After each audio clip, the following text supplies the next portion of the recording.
Monday morning காலையில் பால் வாங்கிட்டு வந்ததுமே எனக்கு ஒரு ஸ்ட்ராங்காக காஃபி போட்டுக்கிட்டேன்.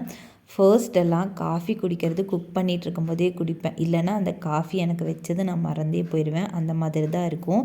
இப்போ காலையில் 6 மணிக்கு பால் வாங்கிட்டு வர்றதுனால நல்லா சூடாக காஃபி குடிக்கிறேன்.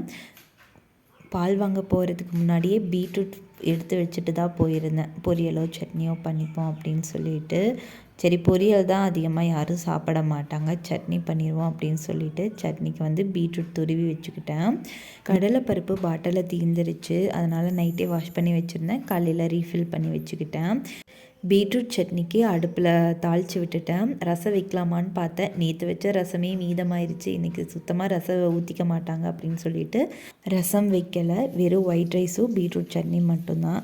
பொரியல் ஏதாவது பண்ணலாமான்னு பார்த்தேன். வீட்டுக்காரங்க வேண்டான்ட்டாங்க. அதனால் துகிலனுக்கு ஒரு முட்டை மட்டும் ஆம்லேட் போட்டுக்கிட்டேன்.